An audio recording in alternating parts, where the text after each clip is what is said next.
सभी भक्तों का स्वागत है। हम लोग चर्चा करेंगे अध्याय 12।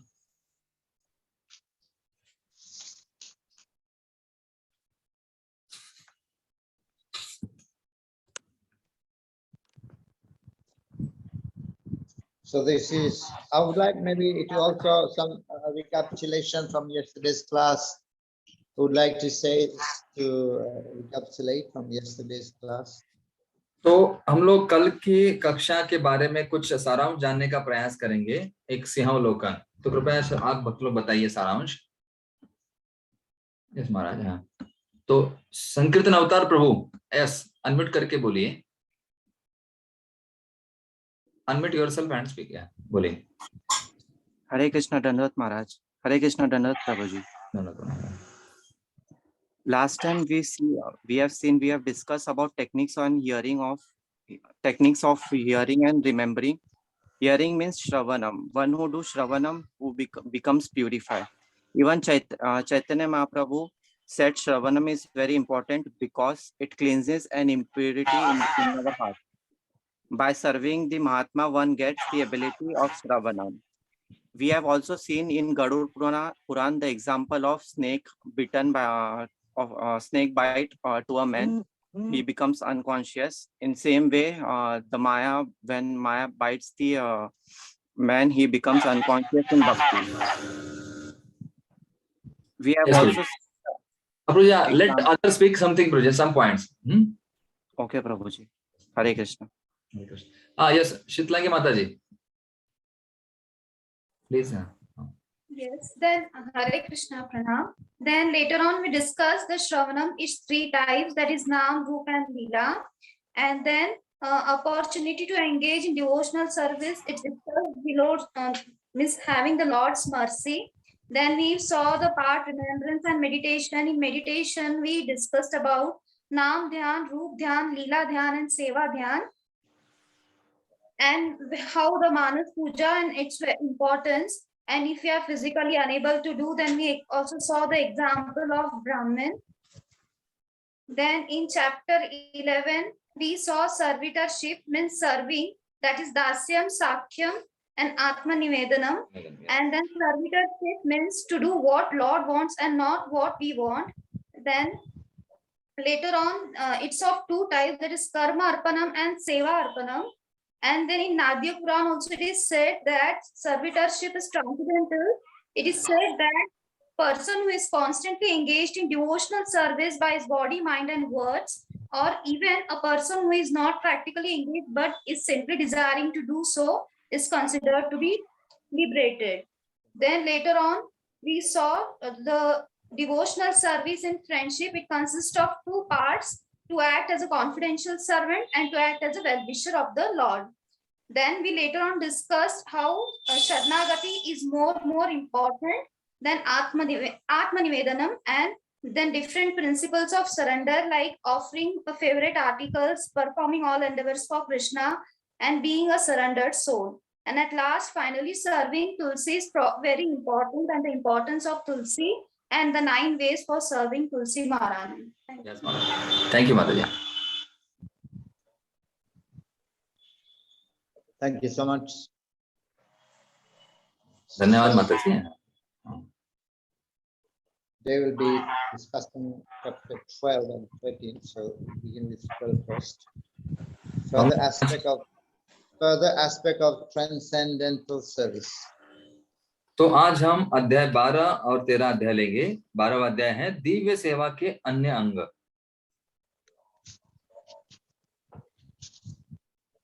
So hearing of the revealed scriptures. तो शास्त्रों का श्रवण।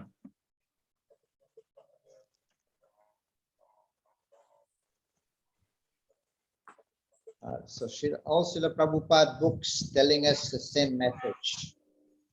तो प्रभुपाद जी के सभी ग्रंथ हमें एक ही संदेश देते हैं।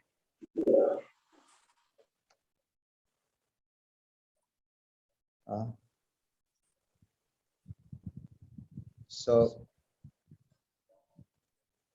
when we hear scriptures, we focus, what we focus mostly is on the meaning of the words, meaning. जब हम शास्त्र को सुनते हैं तो शब्दों के अर्थ के ऊपर हम ध्यान केंद्रित करते हैं. So at time we get information, we get messages different in different dresses. A different dressing is giving for the same knowledge according to time, place, and circumstances. तो हर एक शब्द का अर्थ है वो देश काल पात्र के अनुसार होता है, अलग अलग उपदेश देता है. And the books of the Goswami and Srila Prabhupada books are also scriptures. और रूप गोस्वामी की जो ग्रंथ है और प्रभुपाद जी के ग्रंथ यही शास्त्र हैं.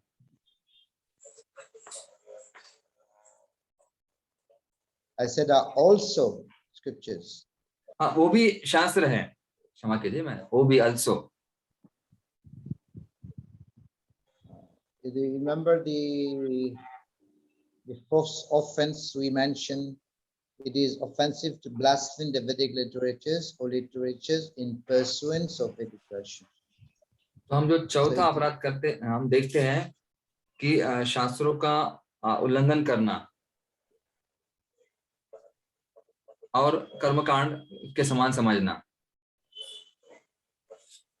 No, I did not say that. I mean, anyway, Srila Prabhupada books and the Goswami's books are also scriptures. तो प्रभुपाद जी के ग्रंथ और दूसरे गोस्वामी के ग्रंथ वो भी शास्त्र ही हैं. So because any book that which give enlightenment in a matter of devotional service is considered revealed scripture.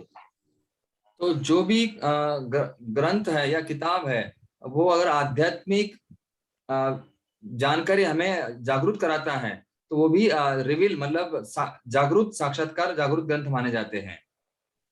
So the word revealed scriptures mean it is revealing the Supreme Personality of Godhead, revealing what is the best, revealing devotional service. तो reveal का अर्थ है पता चलना, प्रकट करना, मतलब भगवान को प्रत्यक्ष हमारे समक्ष रखना. So Madhvacharya is referring to Ramayana, Mahabharata, Puranas, Upanishad, Vedanta. और मध्वाचार्य ऐसे जो रामायण महाभारत और उनका संदर्भ देते हैं.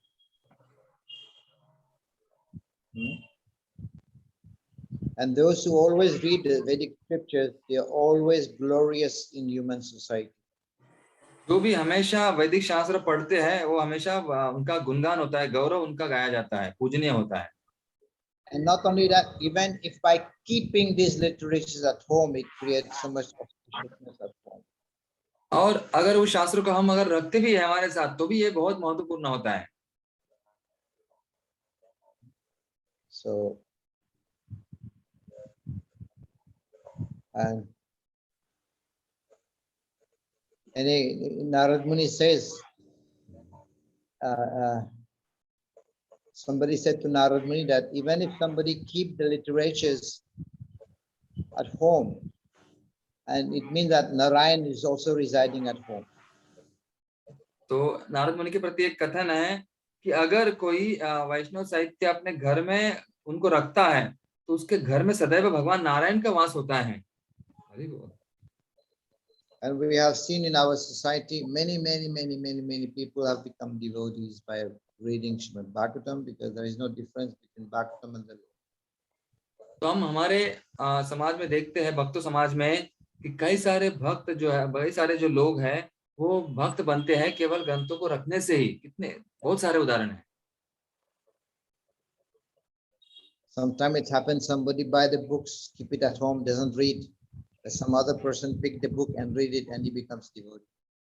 तो कई बार ऐसे देखा जाता है कि कोई एक ग्रंथ खरीद लेता है और वो पढ़ता नहीं है, लेकिन कोई और भक्त उसे उठाता है और भक्त बन जाता है. And the most special book is Srimad Bhagavatam. और विशेष जो ग्रंथ है, सबसे विशेष वो है Shrimad Bhagavatam. Sarva Vedanta Saram Hi. Saram means is the essence. Sarva Vedanta Saram Hi. It is this essence of the Vedas, the Vedanta, Srimad Bhagavatam. तो श्रीमद् भागवत ये सब वेदों का सार है, निचोड़ है। Tat Rasamrita Trishtasya. Trish means it gives satisfaction to the heart. और उसका जो रस है उससे हमारे हृदय को समाधान प्राप्त होता है, संतुष्टि। And one who reads this book, there is no other attraction for any other literature. अगर जो ये ग्रंथ पढ़ता है तो उसे दूसरा कोई आकर्षण उसके प्रति नहीं होता है। So this is a verse is quoting here in 12th canto, 13th chapter. Can you read it? It's in Hindi. Where it is? First page, second page. 12th 12, canto. 13, 15, या तो इसमें देखिए भाषांतर, ट्रांसलेशन। श्रीमद् भागवत समस्त वेदांत दर्शन का सार है। जो व्यक्ति किसी न किसी तरह श्रीमद् भागवत के अध्ययन में अनुरक्त हो गया है, उसे अन्य साहित्य पढ़ने में कोई स्वाद नहीं आता। दूसरे शब्दों में, जिस व्यक्ति ने श्रीमद् भागवत के दिव्य आनंद का आस्वाद लिया है, वह संसारी लेखनों से भी कभी संतुष्ट नहीं हो सकता। Sometimes the other parampara, they criticize the Hare Krishna because ISKCON has in our parampara, no one has written the commentary on the Vedanta. तो कई बार बाहर के लोग हमारे समाज, भक्त समाज है ISKCON के प्रति थोड़ा आलोचना करते हैं कि ISKCON ने कोई भी वेदांत शास्त्र के ऊपर टिप्पणी नहीं लिखी है।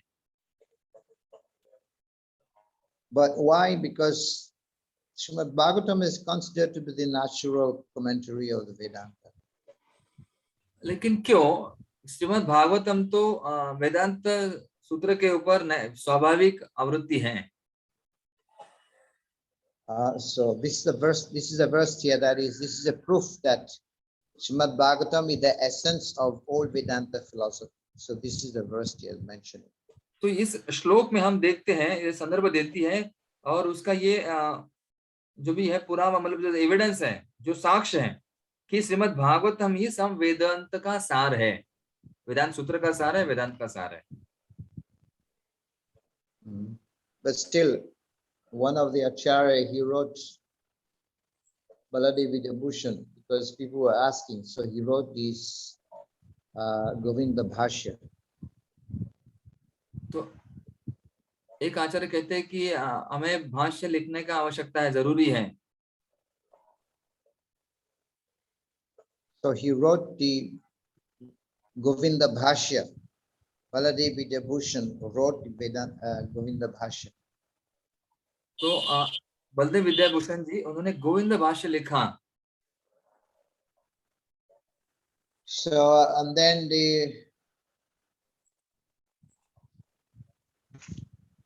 so hearing of the revealed scriptures is a very important aspect. तो of study. तो शास्त्र को सुनना ये है जो है बहुत ही महत्वपूर्ण है, प्रत्यक्ष उनको प्रकट कराता है भगवान को शास्त्र के द्वारा। Residing in Mathura. और फिर मथुरा वास। So this is Lord Varaha is telling that any person residing who becomes attracted to the places like Mathura will certainly be captivated. Who is not attracted to Mathura will certainly be captivated to this illusory energy. तो यहाँ पर वराह पुराण में वराह जी, वराहदेव पृथ्वी के लोगों से कहते हैं कि जो व्यक्ति मथुरा के अतिरिक्त अन्य स्थानों के प्रति आकृष्ट होता है, वह निश्चित रूप से माया द्वारा सम्मोहित हो जाएगा। And the result of traveling in all pilgrimage within the three worlds can be achieved simply by touching the holy land of Mathura. और देखिए यहाँ पर कहा गया है अन्य पुराण, ब्रह्मांड पुराण में कि तीनों लोकों के सारे तीर्थ स्थानों की यात्रा करने के सारे फल मथुरा की पवित्र भूमि के स्पर्श मात्र से प्राप्त किए जा सकते हैं।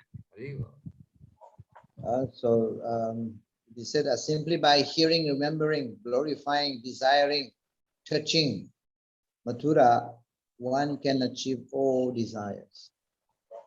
देखिए यहाँ पर और कहा गया अन्य शास्त्रों में कि केवल इस मथुरा भूमि के श्रवण, स्मरण, महिमा गान, वांछा, दर्शन या स्पर्श मात्र से मनुष्य की सारी इच्छाएं पूरी हो सकती हैं।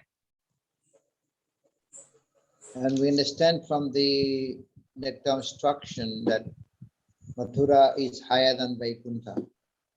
और उपदेशामृत में कहा है, हमने पढ़ा भी है कि मथुरा ये वैकुंठ से उच्च है।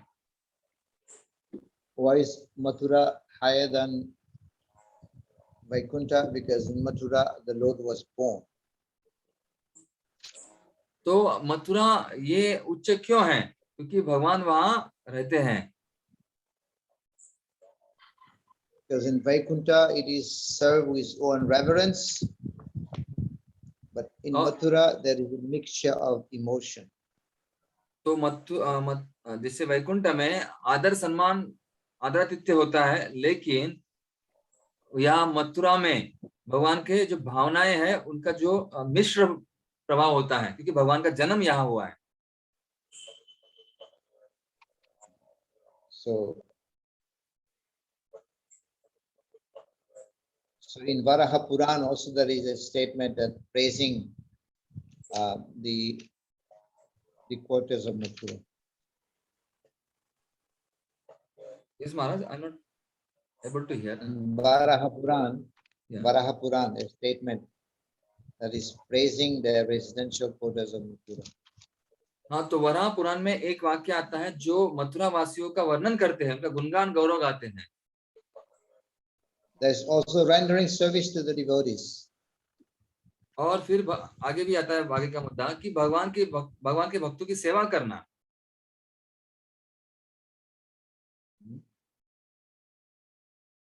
So Shivji is telling to Parvati, Aradhananam sarvesham Vishnur aradhanam param tasmat parataram devi tadiyanam samacharam. So of all the worship of Lord Vishnu is the highest, but the highest than the worship of Lord Vishnu is the worship of his devotees. Shivji कहते हैं वहां पर पद्म पुराण में, हे पार्वती, पूजा की अनेक विधियां हैं, किंतु इनमें से परम पुरुष की पूजा सर्वश्रेष्ठ है, किंतु भगवान की भी पूजा से बढ़कर उनके भक्तों की पूजा है।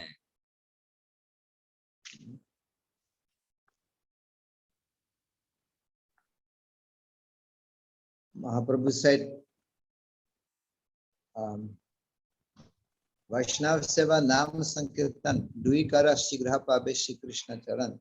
If you want to achieve the lotus feet of Krishna very quickly, so these two things we have to do, Vaishnav Seva and Nam Sankirtan. तो महाप्रभु ने कहा है कि वैष्णव सेवा और नाम संकीर्तन, ये दो चीजें हमें करनी है, जिसके द्वारा हम लोग शीघ्र भगवान की कृपा प्राप्त करते हैं।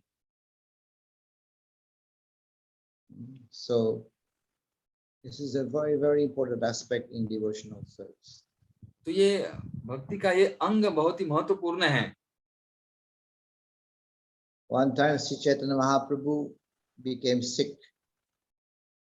एक बार चैतन्य महाप्रभु बीमार हुए थे। So he asked the devotees asked, they gave him all kinds of medicine, still he was nothing happened. So then they asked Mahaprabhu, what should we do? तो भक्तों ने अलग अलग प्रकार की दवाइयां का प्रयास किया, लेकिन फिर उनको कहा, महाप्रभु ने कहा क्या करूं?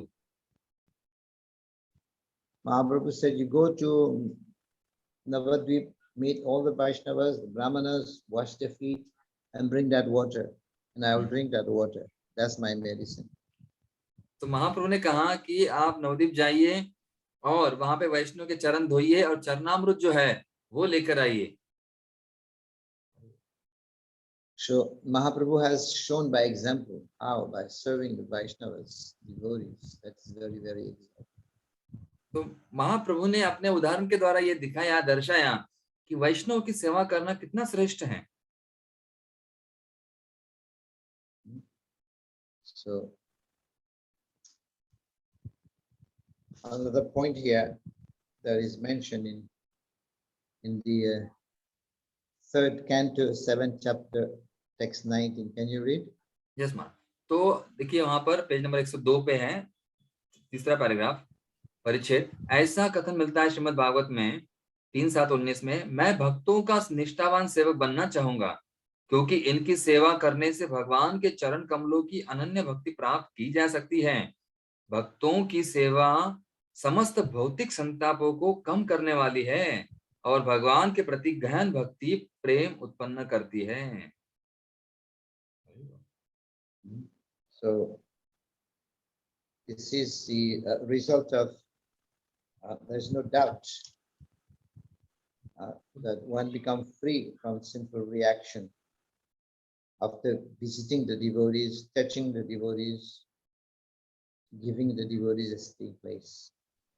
तो देखिए पाप का कोई लवलेश मात्र ही नहीं रहेगा अगर हम भक्तों से मिलेंगे, उनको देखेंगे, उनको स्पर्श करेंगे, उनकी सेवा करेंगे तो। Our eyes is meant to see the devotees. The tongue is meant to glorify the devotees. The ears are meant to listen to the glories of the devotees. तो आंखें जो है भक्तों को देखना चाहिए, टंग है मतलब भगवान का गुणगान करना चाहिए, और कानों से भगवान के भक्तों से सुनना चाहिए। Mahaprabhu himself, he would touch the devotees. Even one time Sanatana Goswami was infected with some skin disease. So Mahaprabhu came and embraced him. तो महाप्रभु ने स्वयं में दिखाया है, एक बार सनातन गोस्वामी को कुछ त्वचा रोग हुआ था, तो महाप्रभु ने स्वयं आकर उन्हें आलिंगन किया।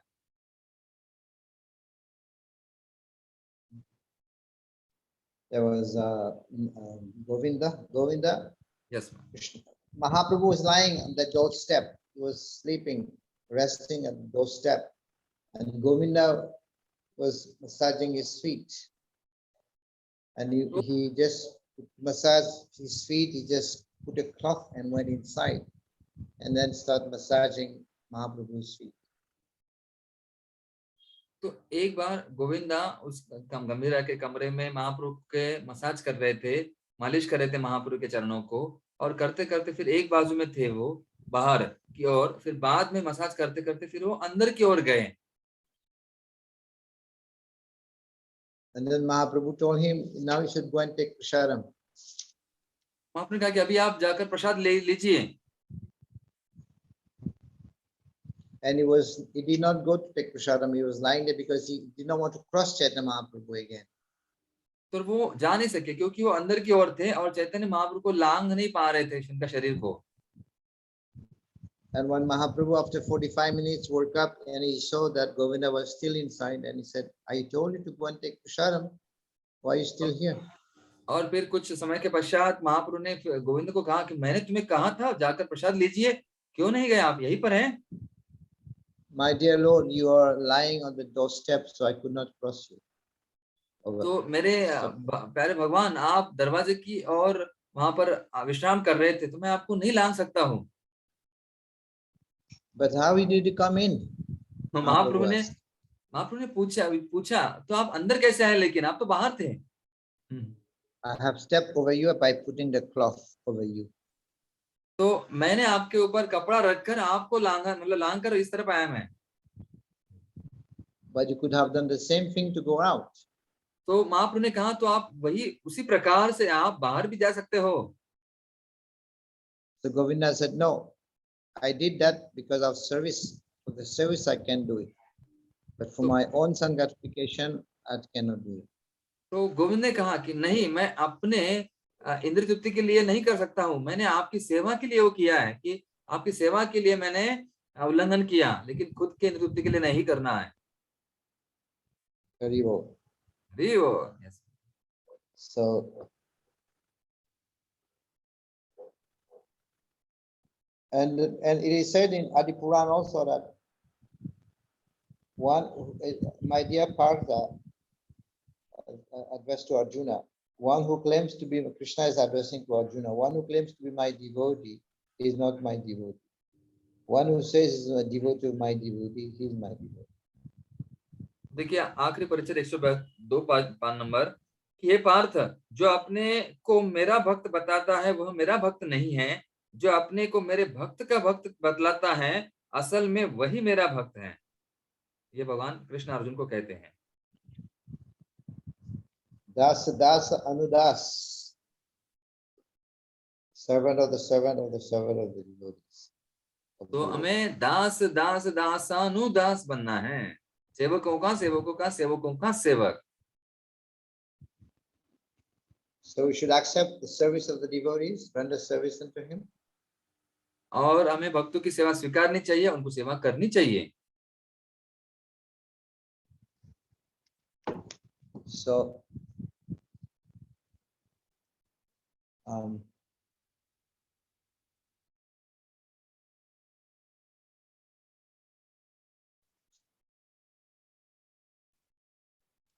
so serving the Lord according to one's position.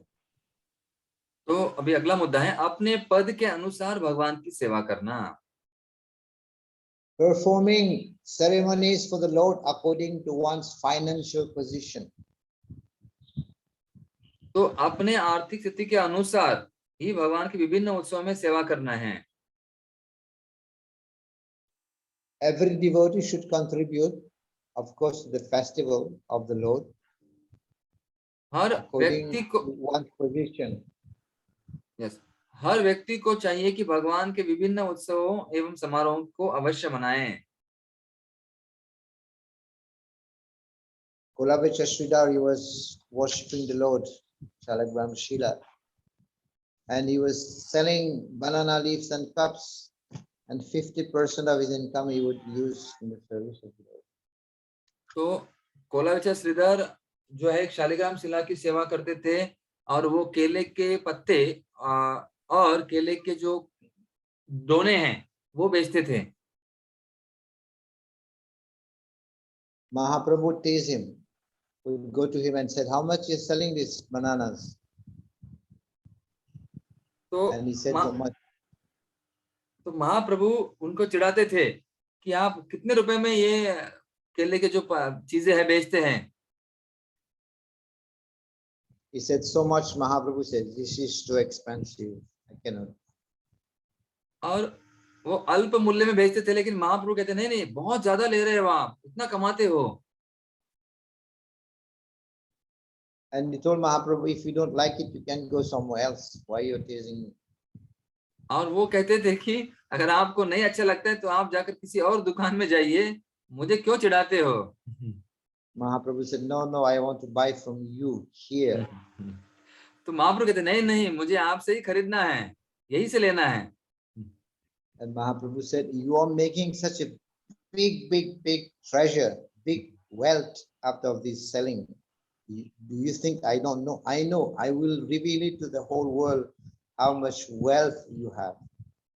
तो महाप्रभु कहते थे नहीं आप इससे बहुत कुछ कमा रहे हो, इतनी संपत्ति आप कमा रहे हो, तो मैं सबको सामने प्रकट करूंगा, सबको बताऊंगा कि आपके पास कितनी संपत्ति है, आपने संभाल कर रखी है। So Mahaprabhu was talking about his devotion, not his money, but his devotion. तो उस लीला में महाप्रभु उनके भक्ति के संपत्ति के बारे में बोलते थे, जो बाहरी रूप से भौतिक संपत्ति नहीं। And he was serving the Lord according to his position. तो अपने पद के अनुसार वो भगवान की सेवा कर रहे थे। And Chaitanya Mahaprabhu was very pleased with him.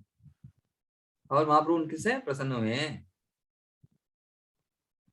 Mahaprabhu asked him, "Kolavecha Sridhar, you don't have clothes, you don't have food, you don't have a house. Why are you still worshiping Krishna? You must worship Durga."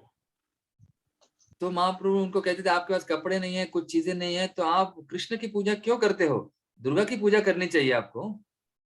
So many people are rich, they're worshiping Durga, but you continue to worship Krishna. तो कई सारे लोग हैं वो दुर्गा की पूजा करके बहुत अमीर हो गए हैं, अमीर हैं, और आप कृष्ण की पूजा करके गरीब हैं। And Kulavitashita said, "My dear Lord, I am not poor. I have my clothes. I have one dhoti. I'm not naked. I have my jhopri. I'm getting food. But those people who have more money, they doesn't mean that they are happier than me." तो वो कोलाचल श्रीधर महाप्रभु से कहते थे कि महाप्रभु, मेरे पास कपड़े हैं, मेरी एक धोती है, मैं निर्वस्त्र नंगा तो नहीं हूँ और मेरे पास है, लेकिन जिन लोगों के पास सब कुछ है उनके पास कृष्ण नहीं है।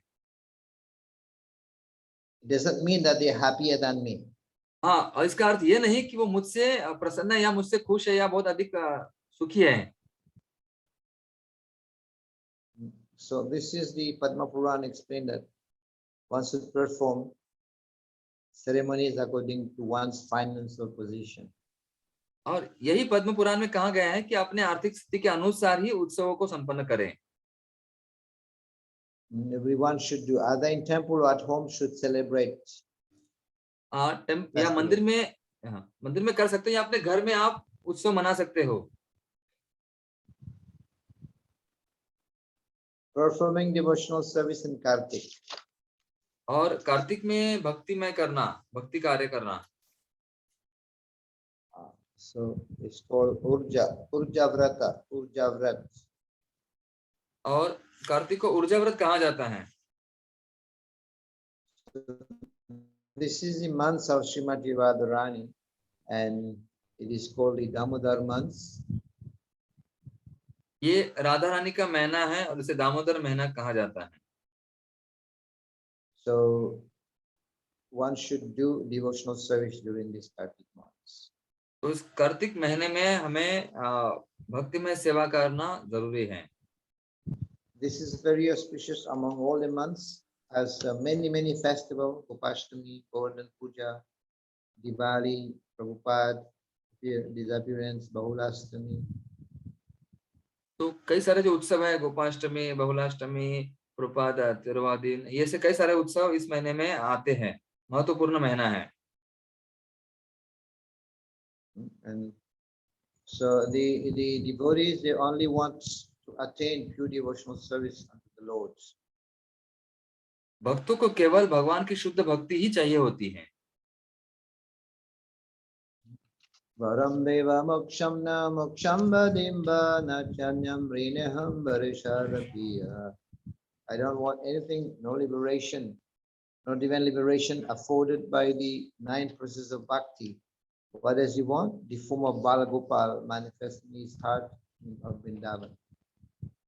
तो मुझे और कोई मोक्ष की अपेक्षा नहीं है, बाकी जो नवोदय भक्ति उसकी भी अपेक्षा नहीं है। मुझे केवल जो बाल गोपाल है वही हमेशा स्मरण रहे, उनकी वही मेरी इच्छा है, यही मुझे वर चाहिए।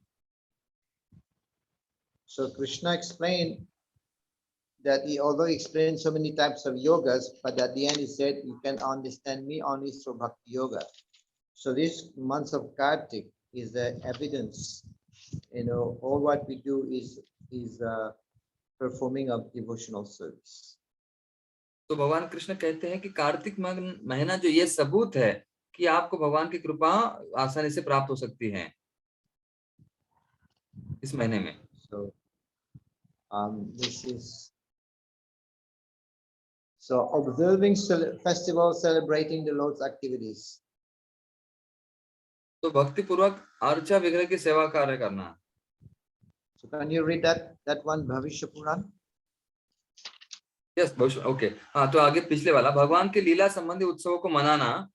भविष्य पुराण में भगवान के प्राकट्य, जन्मदिन तथा उनकी अन्य दिव्य लीलाओं को उत्सव के रूप में मनाने के विषय में यह कहा गया है, ये जनार्दन कृष्ण हमें बतलाए कि आपकी माता देवी ने आपको किस दिन जन्म दिया,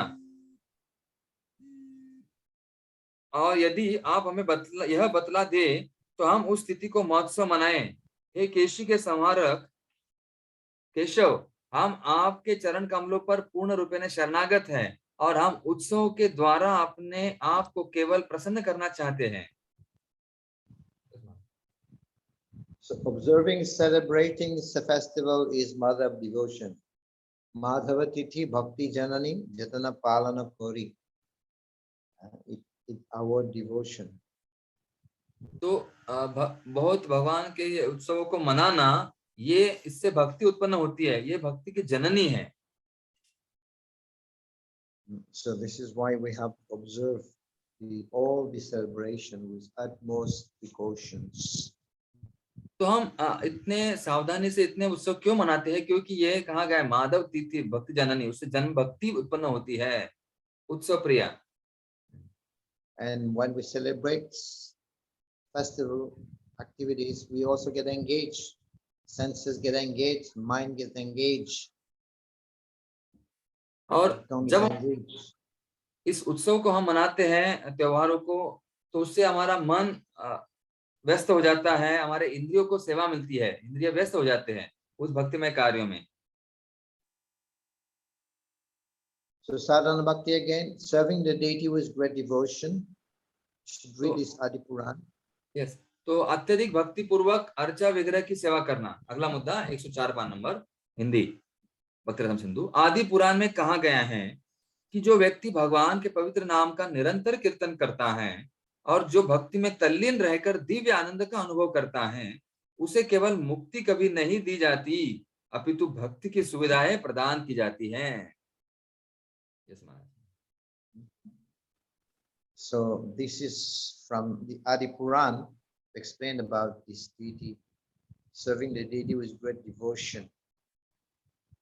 तो यहाँ आदि पुराण में कहा गया है कि भगवान के विग्रह की भक्ति पूर्वक सेवा करना। So deity is not different from the Lord.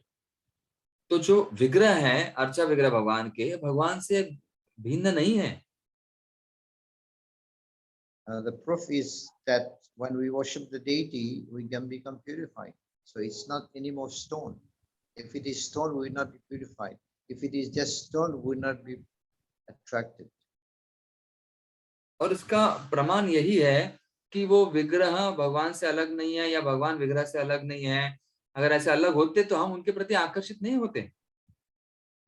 यही उनका प्रमाण है, सबूत है। We would not be purified as well. We would not be purified as well. अगर नहीं तो हम उससे दर्शन से, आकर्षण से शुद्ध नहीं हो पाते हम लोग। हम शुद्ध हो रहे हैं, इसका प्रमाण है।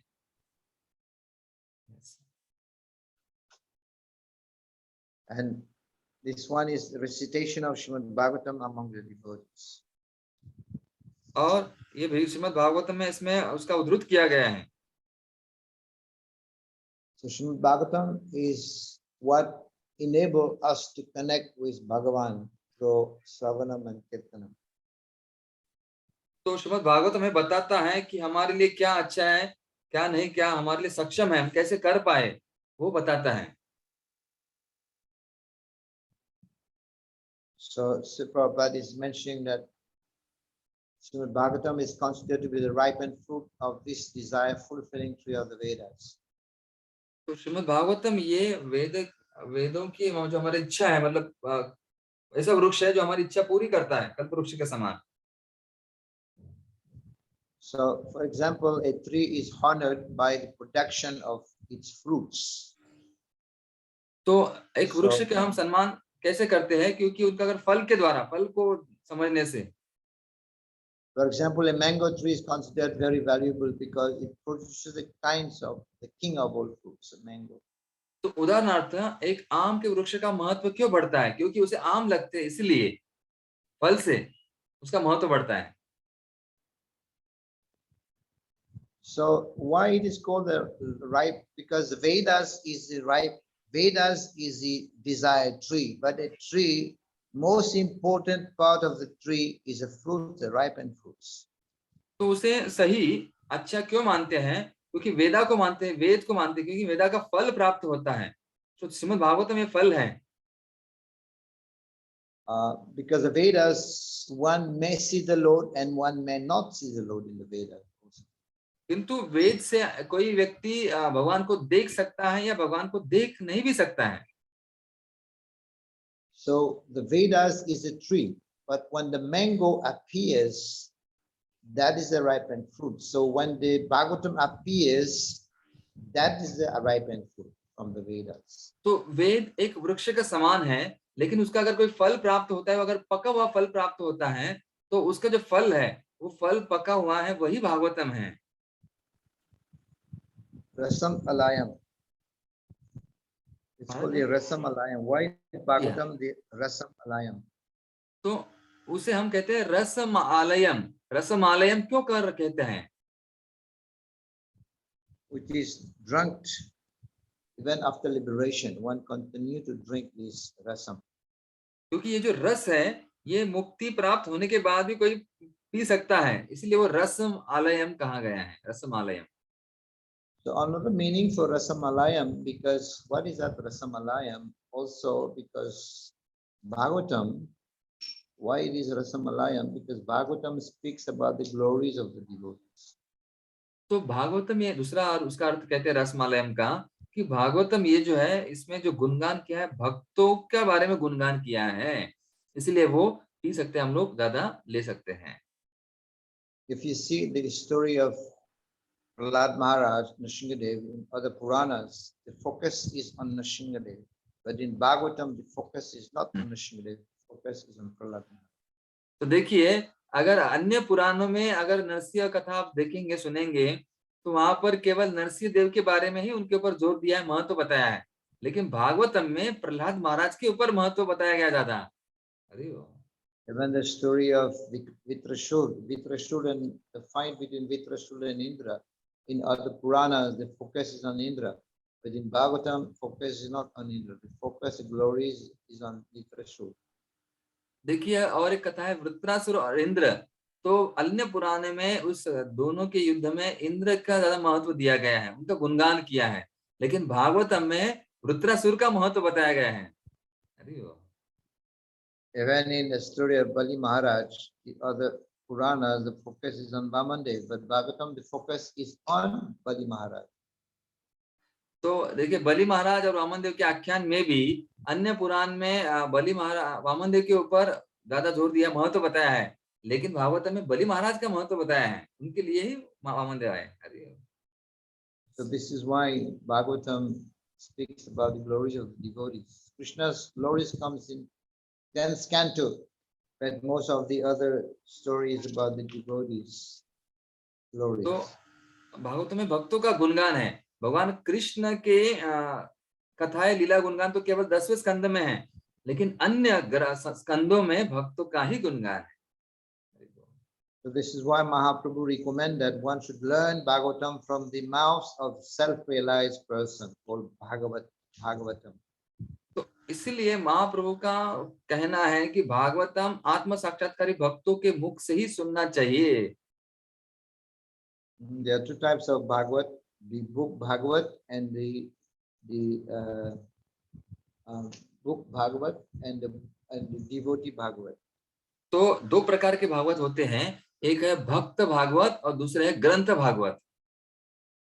So in order to relish the real taste of Bhagavatam, one should take instruction from the person Bhagavat. तो भागवतम का असली आस्वाद, जो सचमुच आस्वाद है, वो प्राप्त करने के लिए भक्तों के मुख से ही उसे सुनना चाहिए, श्रवण करना चाहिए। Sukadeva Goswami, by listening to Srimad Bhagavatam, he became a great devotee. तो सुखदेव गोस्वामी केवल श्रवण मात्र से ही बड़े उच्च कोटि के भक्त बन गए हैं। And Prabhupada is saying that there's one who is desirous of advancing in Krishna consciousness should relish the purports of Srimad Bhagavatam for the discussion of the authorized devotees. तो अगर प्रभुपाद जी भी कहते हैं, अगर भक्तों को हमें भागवतों को पढ़ना है, आस्वाद करना है, तो भक्तों के द्वारा ही हमें उसे सुनना चाहिए, तब हम लोग उसका असली आस्वाद परंपरा के द्वारा प्राप्त कर सकते हैं। In regard to Sukadeva Goswami, can you read the last purport of this part? 219 219, yeah. तो देखिए, हम पढ़ते हैं 105 5 नंबर आखिरी परिच्छेद। श्रीमद् भागवत में शुकदेव गोस्वामी स्वीकार करते हैं कि यद्यपि वे निराकार ब्रह्म के प्रति अत्यधिक आकृष्ट थे, किंतु जब उन्होंने अपने पिता व्यासदेव के मुख से भगवान की दिव्य लीलाएं सुनी, तो वे श्रीमद् भागवत के प्रति अधिक आकृष्ट हुए। भाव यह है कि व्यासदेव भी स्वरूप सिद्ध पुरुष थे और उन्होंने अपना परिपक्व दिव्य ज्ञान सुखदेव गोस्वामी के ऊपर कथित विधि से प्रत्यक्ष रूप से प्रदान किया। So this Srimad Bhagavatam was written in his maturity when Vyasadeva was तो mature. देखिए ये श्रीमद् भागवतम व्यास देव जी के परिपक्वता के द्वारा ही वहां लिखा गया है।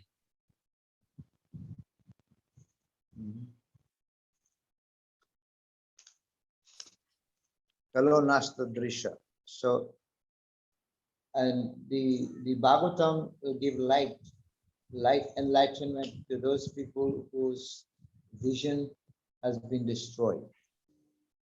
तो भागवतम को ये अच्छा नहीं लगा कि जिन लोगों के जो दृष्टि उन लोगों के लिए खास है जिनकी दृष्टि चली गई, मतलब उनको प्रकाश प्राप्त नहीं होता है, उनको प्रकाश देने के लिए भागवतम है। Nowadays people are suffering so much, even the economic is collapsing, government is collapsing. In the future people will be searching for solace from Srimad Bhagavatam. तो देखिए आजकल लोगों में बहुत नैराश्यता है, कई सारे लोग हताश हो गए हैं, नुकसान हुआ है, तो उनको केवल सांत्वना भागवतम ही दे सकता है। Associating with advanced devotees. तो अगला मुद्दा है प्रगत भक्तों की संगति करना। You should read the second purport, the second paragraph. Yes Maharaj. Haribhakti Sudhodaya ना यहाँ। Yeah. हरिभक्ति शुभोदय में प्रहलाद महाराज एवं उनके पिता हिरण्यकशिपु का एक वार्तालाप आता है, जिसमें हिरण्यकशिपु प्रहलाद को इस प्रकार संबोधित करता है, हे पुत्र, संगति बहुत महत्वपूर्ण होती है। यह उस मणि के समान है जो अपने समक्ष रखी किसी भी वस्तु का प्रतिबिंब प्रदान करती है।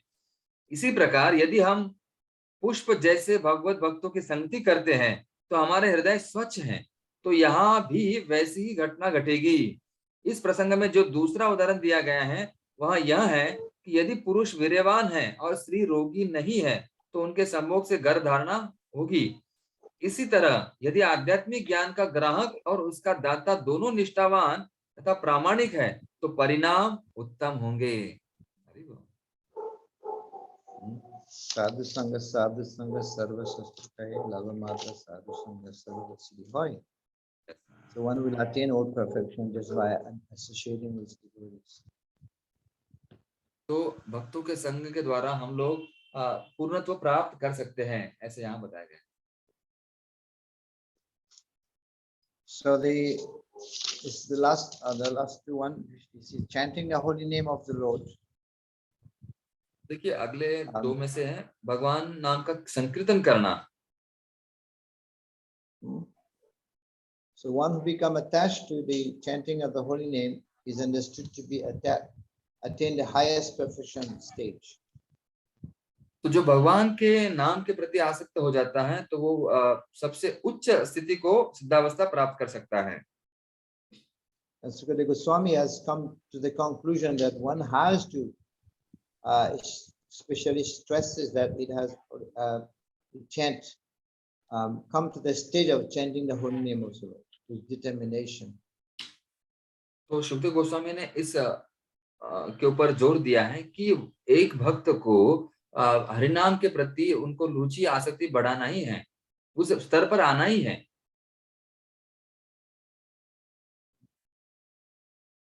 So you read in Padma Puran. Yes Maharaj, middle है ना। पद्म पुराण में भी कहा गया है, हरे कृष्ण मंत्र का कीर्तन उसी व्यक्ति के ओठों पर रहता है जिसने अनेक जन्मों तक वासुदेव की पूजा की है। आगे यह भी कहा गया है, भगवान के पवित्र नाम तथा साक्षात भगवान में कोई अंतर नहीं होता। फलतः पूर्णता, शुद्धता तथा नित्यता में पवित्र नाम भगवान के ही समान पूर्ण है। पवित्र नाम न तो भौतिक ध्वनि है, न ही इसमें कोई भौतिक कल्मश रहता है।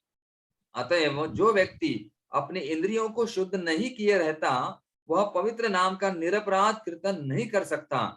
दूसरे शब्दों में भौतिक इंद्रियां हरे कृष्ण महामंत्र का कीर्तन समुचित ढंग से नहीं कर पाती, किंतु इस कीर्तन विधि को अपनाने से मनुष्य को आत्म शुद्धि का वास्तविक अवसर मिलता है, जिससे वह शीघ्र ही निरपराध भाव से कीर्तन कर सके। And Mahaprabhu speaks about also Cheto Darpanam Arjanam. So if one, the dust is not removed, then one will not be deriving the transcendental result of chanting of the Hare Krishna mantra. तो महाप्रभु ने भी अपने हृदय की धूल साफ करने के लिए सबको हरे कृष्ण मंत्र का कीर्तन करने के लिए कहा है। अगर ये धूल साफ हो जाती है तो वो दिव्य अनुभूति कर सकता है। So it's mentioned in all scriptures about the chanting of the holy name. तो हमारे शास्त्र में भी ये हरि नाम संकीर्तन का महत्व बताया गया है। When the Mayavadis were telling Mahaprabhu, why you are associating your sannyasi is supposed to be associating with sannyasis, but why are you associating with sentiments? तो महाप्रभु को जो बाकी लोग मायावादी लोग कहते थे कि आप एक भावुक लोगों के तरह कार्य को करते हो, उनका संग क्यों करते हो, आप हमारे जैसे सन्यासियों का संग क्यों नहीं करते हो। And Mahaprabhu said that my Gurudev told me I'm a fool number one, so he gave me the holy name. तो महाप्रभु ने कहा कि मेरे गुरुजी ने मुझे कहा है कि मैं एक नंबर का मूर्ख हूँ, इसलिए उन्होंने मुझे यह हरिनाम दिया है। And then Chaitanya Mahaprabhu quoted the verse from Kalisandara Upanishad about this Hare Nam, Hare Nam, Hare Nam.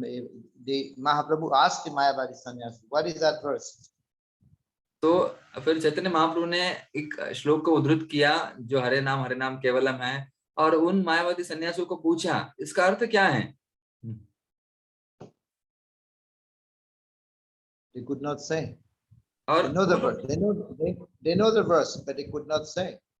हाँ, उन लोगों को पता था लेकिन वो कुछ बोल नहीं पाए। If they say, then that will defeat their philosophy. अगर वो कुछ कहते तो उनका जो तत्व है, जो समझ है, वो गलत साबित होती। And if they don't say, then it is cheating because they know the verse. अगर वो नहीं कहते तो वो उनका वो फंसाए जाते, क्योंकि वो फंसा रहे हैं, क्योंकि उनका अर्थ पता है, सरल है। So this chanting of the holy name is mentioned all over in all shastras. जो हरिनाम संकीर्तन है उसका वर्णन सभी शास्त्रों में दिया गया है। In Padma Puran it said that there is no difference between the holy name and the Lord himself. तो पद्म पुराण में कहा गया है कि भगवान और उनके नाम में कोई अंतर नहीं है। नाम चिंतामणि कृष्ण चैतन्य रस विधा अभिन्नात्म नाम नामिनो. There is no difference. Abhinnatam, abhinnatam nama namino. Nama with the name and the possessor of the name. तो इस श्लोक में कहा गया है कि नाम नामने अभिन्नत्वम, नाम और भगवान उनमें कोई अंतर नहीं है, इसलिए वो अभिन्नत्वम शब्द उपयोग किया गया है। Of course, the Acharya said there is a difference. There's aspects of different. The name is stronger, is more powerful than the Lord himself. लेकिन हमारे आचार्य कहते हैं कि दोनों अंतर है। जो नाम है भगवान का, वो भगवान से भी शक्तिशाली है। So the last one here is living in Mathura. तो यहाँ पर आखिरी जो है मथुरा में रहना, वास करना। Did you read it? Yes. From the beginning, yeah. Yeah, Padma Puran. Padma Purana में मथुरा या द्वारका जैसे पवित्र स्थानों में निवास करने के महत्व का वर्णन मिलता है। उसमें यह कहा गया है, विभिन्न तीर्थ स्थानों की यात्रा करने का अर्थ है भवबंधन से छुटकारा प्राप्त करना, किंतु यह छुटकारा सर्वोच्च सिद्धावस्था नहीं है। इस मुक्तावस्था को प्राप्त कर लेने के बाद भगवान की भक्ति में लगना होता है। ब्रह्मभूत मोक्ष अवस्था प्राप्त करने के बाद मनुष्य भक्ति में और अधिक अग्रसर हो सकता है। इस तरह भगवान की दिव्य प्रेममय भक्ति की यह प्राप्ति ही जीवन का लक्ष्य है, और जो व्यक्ति मथुरा मंडल में कुछ क्षण भी निवास करता है उसे यह सरलता से प्राप्त हो जाती है। इसके आगे भी कहा गया है, ऐसा कौन होगा जो मथुरा भूमि की पूजा करने को तैयार नहीं होगा। मथुरा समस्त कर्मियों एवं मुमुक्षुओं का इच्छाओं एवं आकांक्षाओं से उद्धार करने वाली है। मथुरा उन भक्तों की इच्छाओं को अवश्य पूरा करेगी जो केवल भगवत भक्ति में ही तल्लीन रहने की आकांक्षी हैं। वैदिक साहित्य में यह भी कहा गया है, कैसी विचित्र बात है कि मथुरा में एक दिन भी वास करने से मनुष्य को भगवान के प्रति दिव्य प्रेम भाव उत्पन्न हो जाता है। यह मथुरा भूमि अवश्य ही वैकुंठ धाम से अधिक गरियसी है। जय। So we mentioned already how Vaikuntha, Mathura is more glorious than Vaikuntha earlier. तो हम पहले ही चर्चा कर चुके हैं कि मथुरा वैकुंठ से ही कैसे वैभवशाली है और दिव्य है। And in the next chapter, we'll see also how, I mean, this is the last 5 points will be explained more further in chapter 13. So 5 important forms of devotional service. तो अगले अध्याय 13वां अध्याय, इसमें हम देखेंगे कि भक्ति के जो 5 प्रबल रूप हैं उनका वर्णन यहाँ पर किया गया है। जो 5 भक्तिमय कार्य किस प्रकार से है। The last 5 points in chapter 12 will be further explained in the chapter 13. तो इस 12वें अध्याय के 5 जो आखिरी जो अंग है उनका इस 13वें अध्याय में और विस्तृत वर्णन दिया गया है। So any points here, questions in this chapter 12? अभी तक 12वें अध्याय में किसी को कोई प्रश्न है तो कृपया पूछिए।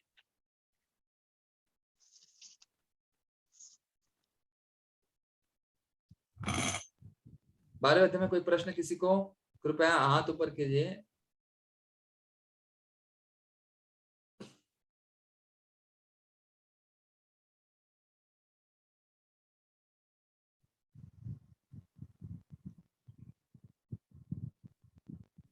किसी का प्रश्न? यस, तुषार मुंजानी प्रभु अनम्यूट करके पूछिए। हरे कृष्ण महाराज जी, धन्यवाद प्रणाम। हरे कृष्ण प्रभु जी, धन्यवाद प्रणाम। शुद्ध भक्तों या आत्मा साक्षात्कार जो भक्त है उनको हम कैसे जान सकते हैं प्रभु जी, please? Maharaj is asking question, pure devotee and self-realized devotee, how to understand that, both of them? How do we understand who is a pure devotee and who is a self-realized devotee? Self-realized devotee can be also pure devotee. Yes. तो आत्म साक्षात्कारी व्यक्ति भी pure शुद्ध भक्त हो सकता है। कैसे समझे उनको? How to understand that?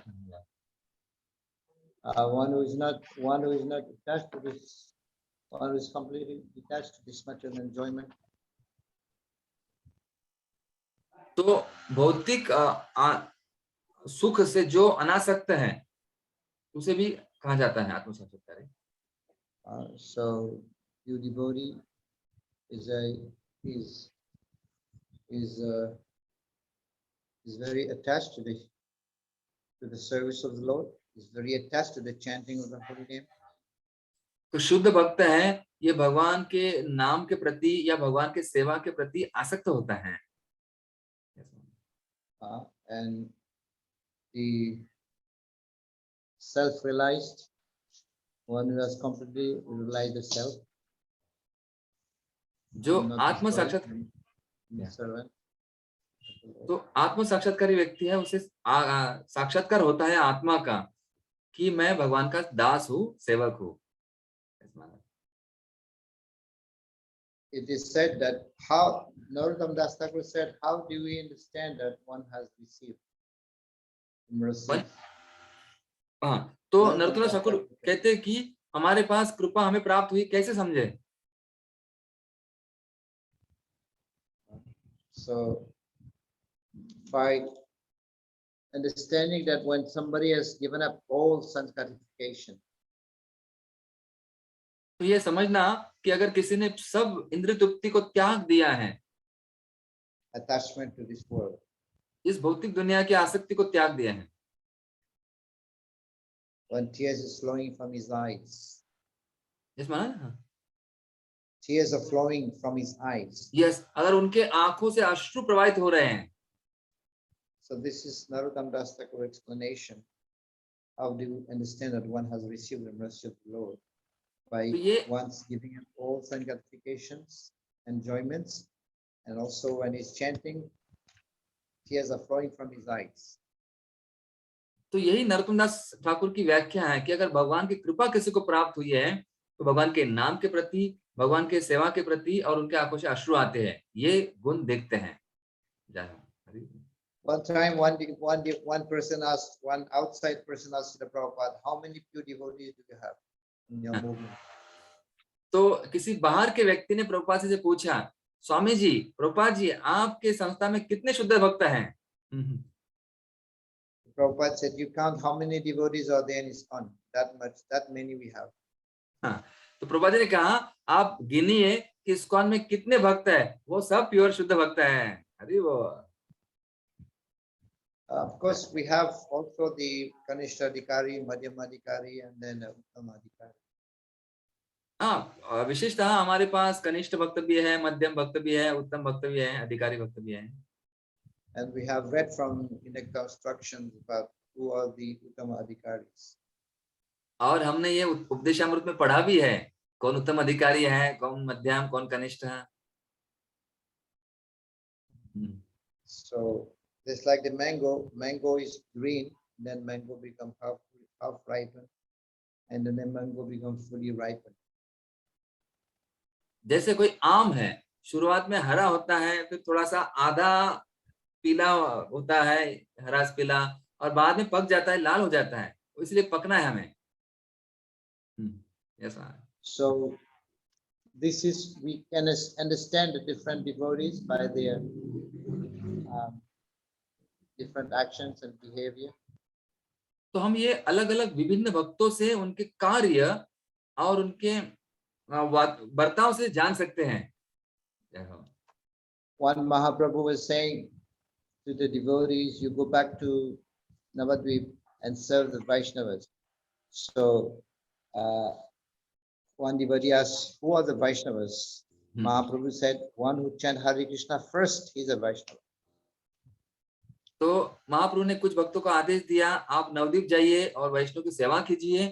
तो फिर उन भक्तों ने पूछा, महाप्रभु कौन वैष्णव है वहां पर? तो महाप्रभु ने कहा कि जिसने एक बार भी हरे कृष्णा कहा है वो वैष्णव है।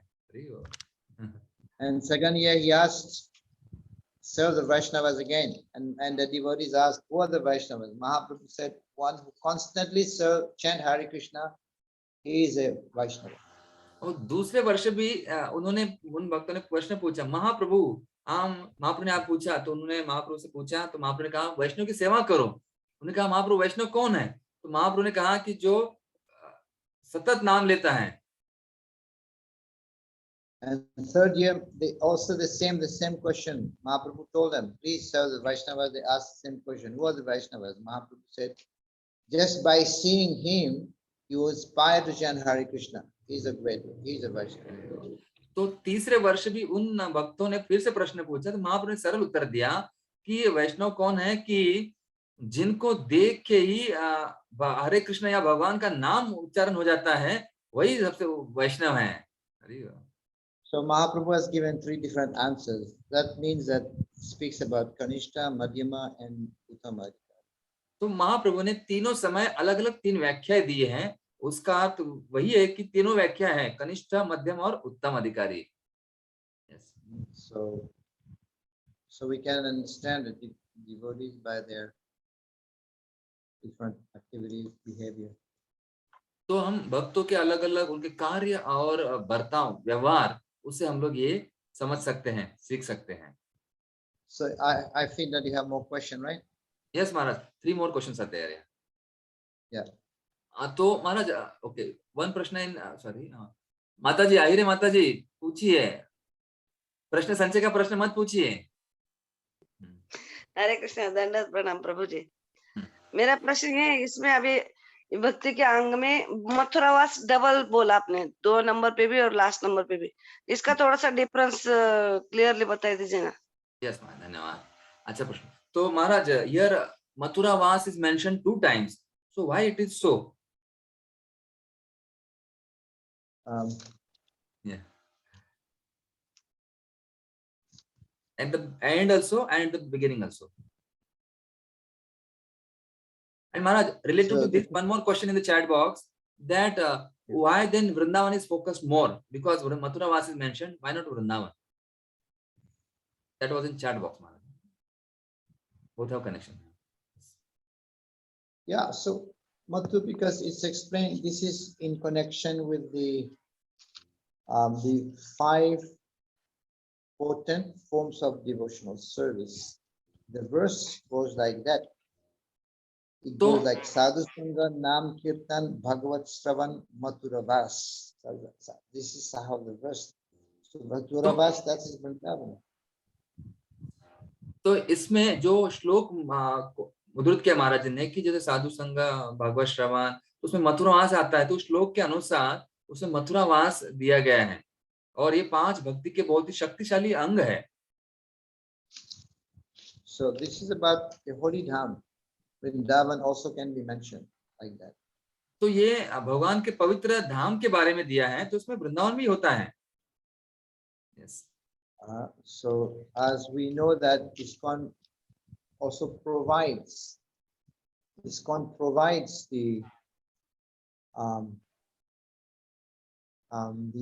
benefits of these the 5 potential, these five potent forms of devotional service. तो इस भक्ति के 5 बलशाली अंगों की जो सुविधा है वो ISKCON में भी दी जाती है. So that we will explain more when we get to the chapter 13. Yes. So living in Mathura and also residing in Mathura is the same thing. तो यहाँ पर इसके बारे में विस्तृत जानकारी हम 13वें अध्याय में लेने वाले हैं. और जैसे उसमें कहा गया है कि मथुरा में वास करना और मथुरा में जाना, तो दोनों सेम ही है, महत्वपूर्ण नहीं है. So yeah, any other question? हाँ महाराज, yeah, 2 more are there. One more. Priyanka माता जी, यस पूछिए, अनम्यूट करके पूछिए, अनम्यूट कीजिए माता जी. हाँ अनम्यूट नहीं हो रहे माता जी, हाँ अनम्यूट नहीं हो रहा है अनम्यूट. यस. दंडवत महाराज, दंडवत प्रभु जी. प्रभु जी, जैसे हिरण्यकश्यप का इसमें आया हुआ है, मैं इसमें पढ़ रही थी तो भी समझ नहीं रहा था कि उनके पिताजी कैसे समझाते हैं कि भक्तों के संग रहो. तो हम जब जहाँ भी देखे पढ़े हैं, किसी और जन्म में है या इसी जन्म में उनका था जो उनके पिताजी समझा रहे थे कि भक्तों के संग रहना, तो हमेशा टालना ही उनका करते थे. किनके पिताजी माता जी? प्रभु जी, ये प्रहलाद के पिताजी. अच्छा, हाँ प्रभु तो उनको डांट रहे थे, मतलब संघ में क्यों रहना है. हाँ, तो प्रश्न क्या है? प्रभु जी, प्रश्न ये है कि हम जहाँ तक सुने देखे हैं कि वो हमेशा टालना ही देते थे कि नहीं, भक्तों के संग नहीं रहना है, भक्ति नहीं करनी है. तो इसमें बताया गया है कि उनके पिताजी समझा रहे थे. हाँ, ऐसा कहाँ है, कैसे इसी जन्म में है या दूसरे किसी जन्म में? प्रभु जी माता जी, ये प्रश्न मुझे अभी समझा नहीं है. उनको समझा रहे थे, डांट रहे थे, ये इसी जन्म में मतलब? प्रभु जी, यहाँ पे बताया गया है कि वो बोले कि भक्तों का संग करना है, भक्तों के संग रहना है, इसमें बताया गया है. लेकिन बाकी में नहीं कहा गया है कि वो तो हमेशा राक्षसों प्रवृत्ति में ही बताया गया है कि नहीं, भक्ति नहीं करनी है, भक्तों के संग नहीं रहना है, भगवान की भक्ति नहीं करनी है. और इसमें बताया गया है कि उनके पिताजी समझा रहे थे. यस, वो क्लैरिफाई मैं करता हूँ महाराज जी. महाराज जी, here it is mentioned है ना, that Hiranyakashipu is giving the importance of devotee association. How is it so? Other places it is like he is against the Vaishnavas association. Yes. Hari Bhakti Suddhodaya Maharaj, that first line. Which part of it is it? Before Nam Sankirtan paragraph. That Maharaj, 2 lines it is mentioned that Prahlad Maharaj है ना, और Hiranyakashipu, they were discussing both discussion, and Hiranyakashipu is telling the association. He was, yeah. It is by Prahlad Maharaj or Hiranyakashipu? Yeah, but he was not encouraging to Prahlad Maharaj to associate with the devotees, because he was talking about association, because of his association with the devotees, Prahlad Maharaj may have become a devotee. So that's why he was telling Sanda and Amarka, be very, very careful. हाँ, तो यहाँ पर वो प्रहलाद महाराज को नहीं कह रहे कि आप उनके संग में रहो भक्तों के, तो भक्तों का महत्वपूर्ण बता रहे हैं। तो ये हिरण्यकशिपु प्रहलाद महाराज को के बारे में वहां पर समझा रहे हैं, और षंड अमर को कह रहे हैं कि आप उनको देखो, ये महत्वपूर्ण होता है कि इनका भी ऊपर प्रभाव हो सकता है भक्तों के संग का। ऐसे वो समझा रहे हैं, भक्तों की महत्ता बता रहे हैं हिरण्यकशिपु, उनके बारे में संबोधित कर रहे हैं, उनको संबोधित नहीं कर रहे हैं। Yes. I just want to find out which part of it, which paragraph is it? Maharaj, it is before Naam Sankirtan, first 3 line, last para. Association, I think. Last Hari Bhakti Sudodaya.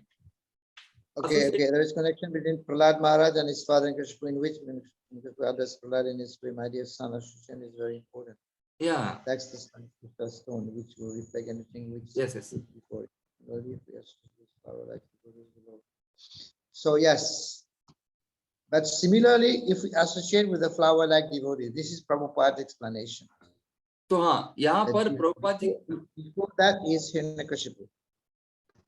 तो यहाँ पर ये हिरण्यकशिपु ने वही बताया, उदाहरण प्रभुपाद जी ने उसका स्पष्टीकरण दिया है। जैसे अगर कोई फूल का संगति करता है तो वो स्वच्छ हो जाता है, वो भी फूल के समान शुद्ध, मतलब सुगंध देता है। तो वैसे वो बता रहे हैं हिरण्यकशिपु प्रहलाद महाराज को कि उसका असर हो जाएगा भक्तों का आपके ऊपर। Because his son has been associating with the devotees, so he's against that. हाँ, क्योंकि उनका जो पुत्र है वो भक्तों का संग कर रहा था और उनके विरुद्ध वो हिरण्यकशिपु थे। Yes. So yes. And that's why he told the Santa Namarka to be very, very careful that he doesn't associate with the devotees. Make sure that he doesn't associate with the devotees. Yes, man. तो इसलिए हिरण्यकशिपु ने षंड अमर को बाद में कहा कि तुम थोड़ा सावधान रहो, ये भक्तों का संग ना करे, ये बहुत ही मतलब अच्छा होता है भक्तों का संग, है ना, आप उनको मत करने दो। He said, he also mentioned, because you have been associating with my enemies, so that's why you're acting like them. हाँ, तो देखो वो भी उनका कहने का अर्थ है हिरण्यकशिपु का कि आप मेरे शत्रु का संग कर रहे हैं तो इनका असर बहुत जल्दी होता है और ज्यादा होता है, तो संभल के रहो। Yes Maharaj, thank you Maharaj for wonderful clarification. माता जी आपने अच्छा पूछा, बहुत प्रश्न आप ध्यान से पढ़ रही है, अच्छा है, thank you very much Priyanka माता जी। महाराज वन लास्ट क्वेश्चन, राघवानंद प्रभु। हरे कृष्णा प्रभु जी। हरे कृष्णा महाराज जी, धन्यवाद प्रणाम। महाराज जी, मेरा कल के विषय में प्रश्न है, पूछ नहीं पाया था, मैं म्यूट नहीं हो पाया था, तो क्या पूछ सकता हूँ महाराज जी? महाराज sorry, you are unmuted by me by mistakenly, please unmute. Yeah महाराज, ये his question is regarding yesterday's topic, should he ask? We will take it at the end. Okay, तो प्रभु जी हम वो कर लेंगे, ठीक है, सॉरी कल नहीं, आखिरी में लेंगे। ठीक है, ठीक है, थोड़ा रुक जाइए, पर थोड़ा सब्र रखिए, मिलते हैं फिर से। Yes Maharaj. So do we continue now? Yes Maharaj. Chapter 13. Yeah, 13 is actually chapter 13 is just an explanations of the last 5 points mentioned in chapter 12. तो 12वें अध्याय के जो आखिरी 5 महत्वपूर्ण मुद्दे हैं उनकी विस्तृत व्याख्या इन 13वें अध्याय में की गई है। So it is repeating the most 5, it is repeating here, just like in chapter 12, this Mathura is repeated twice. So here it is repeating these 5 most important Sarana Bhakti. तो जैसे पिछले अध्याय में मथुरा जैसे उनका पुनर्उच्चारण किया गया था, एक बार लिखा गया था, तो उसी प्रकार इस 13वें अध्याय में ये जो महत्वपूर्ण अंग जो है भक्ति के, ये प्रबल रूप किस प्रकार इनका है, कैसे है, वो पुनः उद्धृत किया गया है। What is the purpose of sadhana bhakti? हाँ, ये क्वेश्चन हमारा चैट बॉक्स है ना। What is the purpose of sadhana bhakti? तो साधना भक्ति का उद्देश्य क्या है, महाराज पूछ रहे हैं, तो बताएगा क्या साधना भक्ति क्यों कर रहे हैं हम लोग, या बताइए ना, ऐसे ही कर रहे थोड़ी कर रहे हैं। So kirti sadhya bhavet sadhya bhavasa sadhana bita nitya siddhasya bhavasya prakatyam mridi sadhyata. So when service is executed by the senses, it is called sadhana bhakti. जब सेवा अपने इंद्रिय के द्वारा की जाती है तो उसे साधना भक्ति कहा जाता है। So such devotion eternally exists within the heart of every living entity. तो यह जो भक्ति है हर जीवात्मा के हृदय में अस्तित्व में होती है। So this awakening of this devotion in the heart is potentiality of sadhana bhakti. तो यहाँ पर कहा जा रहा है कि जो जागृत करना, जो हृदय में जो भक्ति मतलब बलपूर्वक जो भक्ति जो सक्षम है उसको पुनः जागृत करना, वही साधना भक्ति है। Remember, we are still in sadhana bhakti. This chapter is what we are reading. We are still in sadhana bhakti. So bhava bhakti will come in chapter 17. तो देखिए, याद रखिए हम अभी भी साधना भक्ति में हैं, तो अभी अगले अध्यायों में 17 चैप्टर के बाद वहां पर भाव भक्ति आएगी। So goal of sadhana, of course, is to attain the stage of bhava and then prema. तो उद्देश्य जो है साधना का वो भाव और प्रेम को प्राप्त करना है। So the essence is sadhana is to always remember Krishna and never forget Krishna. तो जो साधना का जो सार है, निचोड़ है, वो हमेशा भगवान का स्मरण करना और भगवान को कभी नहीं भूलना। So remembering and not forgetting Krishna has to be always there. तो स्मरण और विस्मरण ये हमेशा होगा। So it is not that when we attain bhava, then we do something different, not like that. तो इसका अर्थ ऐसा नहीं है कि अगर भाव में आए तो हम कुछ अलग करते हैं, वैसे नहीं है। Yes. So one has to keep that, remembering even in bhava or prema, always to remember Krishna. तो ये जो स्मरण है ये हमेशा हमें साथ में करना ही चाहिए, चाहे भाव हो या प्रेम हो, भगवान के बारे में स्मरण करना ही होता है। And remember the 64 items. The first 3 is Guru Padasraya, Shiksha, Diksha. और याद कीजिए जो भक्ति के जो 64 अंग है उसमें 3 जो है गुरु, शिक्षा, दीक्षा। So these most important 3, the first 3, if we don't do that, one cannot make progress. जो पहले 3 हैं, अगर वो हम नहीं करेंगे तो हम प्रगति नहीं कर सकते हैं। Right, so they are most important, but these one are the most potent. The first 3 is most important, but the last 5 one, they are the most potent.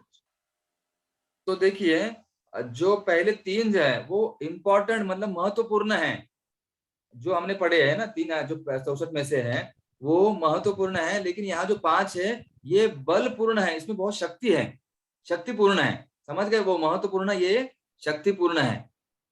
So they are very, very potent, and one make quick progress in spiritual life. और ये बहुत ही शक्तिशाली प्रबल है जिनके द्वारा हम तुरंत भक्ति में प्रगति करते हैं। So As you know, we mentioned already the first one is residing in Mathura. तो हमने इस तो चर्चा की है कि पहला जो है मथुरा में वास करना, धाम वास करना. And the verse goes like this: Sadhu Sangha Nama Kirtan Bhagavata Sravan Mathura va Srimurtira Hridaya Sevana. I'll read it again. Sadhu Sangha Nama Kirtana Bhagavata Sravan Mathura va Srimurtira Hridaya Sevana. तो यहाँ पे महाराज जी ने So कर रहे हैं. The 5 limbs, the best of all. तो ये जो यहाँ पर 5 ये जो अंग है, महाराज ने श्लोक भी गाया वहां पर कि साधु संग भागवत श्रवण तो नाम संकीर्तन, ये बहुत ही महत्वपूर्ण शक्तिशाली है. So even if a slight performance of these 5 will awaken love of Godhead. तो अगर थोड़ा सा ही हमने इस 5 का पालन किया तो हमारी भक्ति जागृत होगी. So we can see ISKCON consists of these 5 potent form of devotional service. तो हम कह सकते हैं कि ISKCON में इस 5 तत्वों का मतलब प्रबल भक्ति का अंगों का बहुत ही उनका मतलब समावेश किया गया है. So we can see there is the sadhu sangha. Sadhu sangha is there in ISKCON. तो हम देख सकते हैं ISKCON में साधु संघ है. So and then there is also Nama Kirtan. और नाम कीर्तन भी है. Bhagavad Shravan, hearing the Srimad Bhagavatam. और भागवत श्रवण, भागवत का हर दिन श्रवण करना. Yes. Mathuravas, so the temple is Mathuravas. और मथुरावास मतलब हम धाम में हमारे मंदिर में भी रहते हैं, वो भी धाम है. Yes. So other devotees explain that when you're growing tulsi plant at your home, that is also Mathuravas. तो और कोई भक्त कहते हैं अगर हमारे घर में हम लोग तुलसी का पौधा लगाते हैं, उसको बढ़ाते हैं, तो वो भी आपका घर मथुरा या धाम बन गया. अरे वो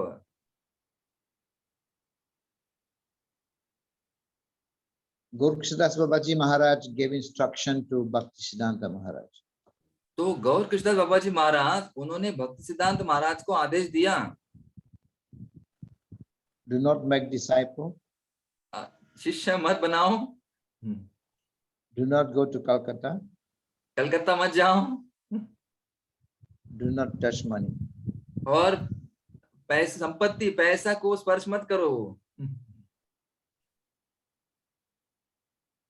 And Bhaktisiddhanta Maharaj followed the 3. और भक्ति सिद्धांत महाराज ने तीनों का पालन किया. How is that? और कैसे? We see that he has made disciple. और हम देखेंगे कि उन्होंने शिष्य बनाए And he has gone to Calcutta. और कलकत्ता गए And he's also touching money. और उन्हें संपत्ति को स्पर्श, पैसे को स्पर्श किया. कैसे? So how is it that we say that he followed the instruction of his guru? तो हम कैसे कहेंगे उन्होंने अपने गुरु के आदेश का पालन किया? Yes. So the point that he made disciple, yes, he did not make disciple for him. He made disciple for his on behalf of his guru.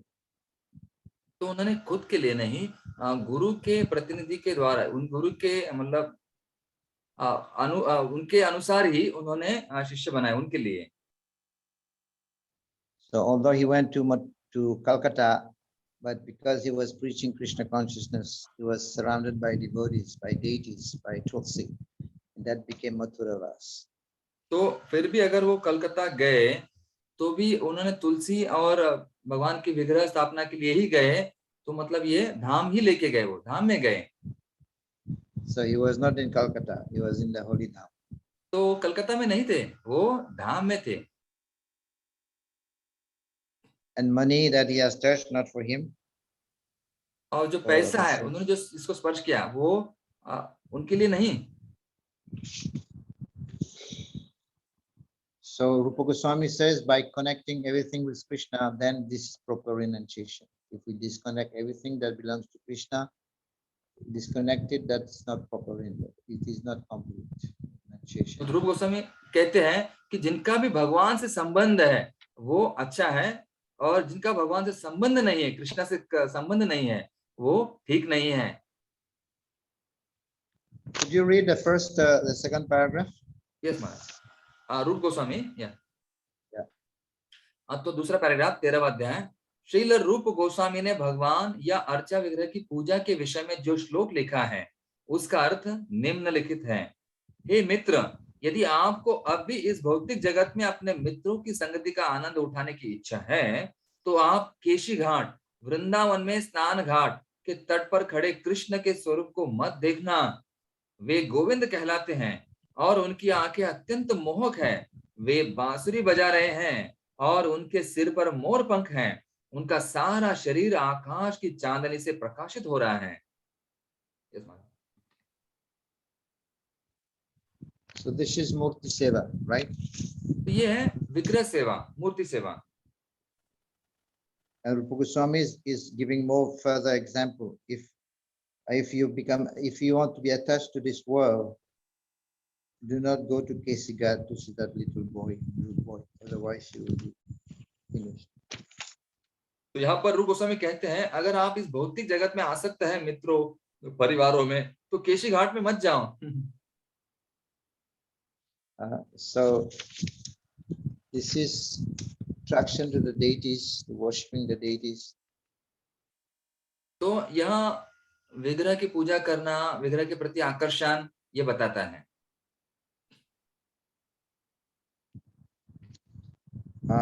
There is another part here, in the beginning of Srimad Bhagavatam. Can you read that one? Next paragraph Maharaj. Yeah. त्रिमूर्ति है ना, it is mentioned. Yeah. हाँ, तो देखिए अगले पद 110 पान number. Shrimad Bhagavat के प्रारंभ में कहा गया है कि जब तक मनुष्य में कर्म कांडों, आर्थिक विकास तथा ब्रह्म से तादात्म्य, मुक्ति के सकाम फलों को कूड़े के समान निकालकर बाहर फेंकने की योग्यता नहीं आ जाती, तब तक वह श्रीमद् भागवत को नहीं समझ सकता। भागवत में भक्ति का एकांतिक वर्णन हुआ है। जो व्यक्ति त्याग की भावना से श्रीमद् भागवत का अध्ययन करता है वही दशम स्कंद में वर्णित भगवान की लीलाओं को समझ सकता है। दूसरे शब्दों में, जब तक किसी में श्रीमद् भागवत के लिए स्वतः उत्पन्न आकर्षण न हो तब तक इस दशम स्कंद की कथाओं को यथा रास लीला को समझने का प्रयास नहीं करना चाहिए। श्रीमद् भागवत का यथार्थ रूप में आस्वादन करने के लिए शुद्ध भक्ति का होना आवश्यक है। Yes. Maharaj, then what about us? Should we read or? Yeah, we have been given instruction by Gurudev to read Bhagavatam, definitely. हाँ, तो हमें गुरुदेव से आदेश है, इसलिए हम भागवतम को पढ़ते हैं, सुनते हैं।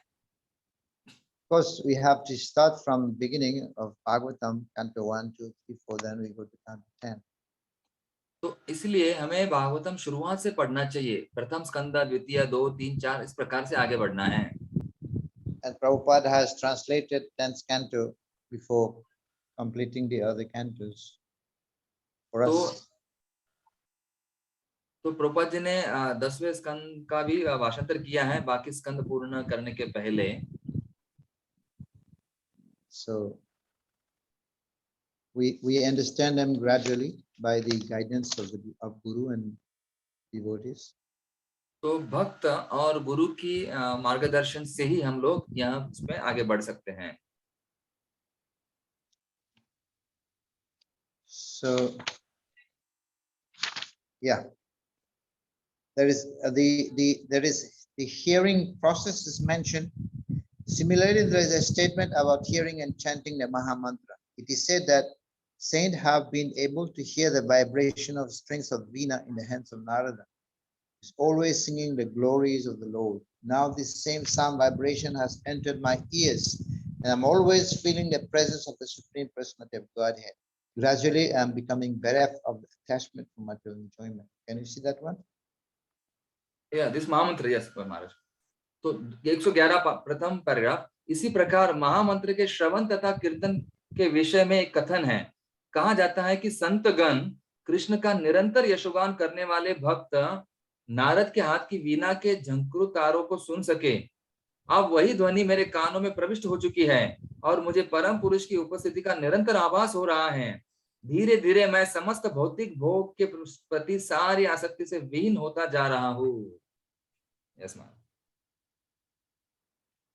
So, I mean, these 5 points here mentioned in this purport of Srila Prabhupada about Mathuravas, and then the Sadhu Sangha Nama Kirtan Bhagavad Sravan Mathuravas Srimurti Stradhaya Sevana. So these are the 5 potent form of devotional service which all the devotees required to do.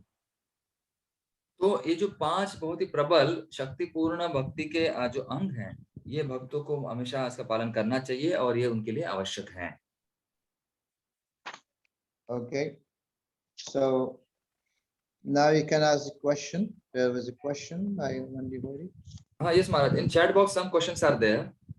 Now from yesterday there was a question. Yes, yes. तो कल का प्रश्न हाथ ऊपर कीजिए अपने राघवानंद प्रभु. आपको unmute करता हूँ. हाथ ऊपर आपका दिख नहीं रहा है. यस, राघवानंद प्रभु बोलिए. अनम्यूट करके पूछिए. यस. हरे कृष्णा महाराज जी, धन्यवाद प्रणाम. कल जो कथा लेक्चर हुआ था तो उसमें आपने बताया था साक्य भक्ति. तो हम जब भगवान की सेवा करते हैं तो हमको कैसे मालूम पड़ेगा कि हम कौन से भाव में भगवान की भक्ति कर रहे हैं, हमारा भगवान से किस प्रकार का संबंध है? हरे Krishna. Yes, thank you, Guruji. धन्यवाद प्रभु. Maharaj ji is asking, yesterday you mentioned about Sakya Bhav. So how to understand that in which bhav or that rasa we are in?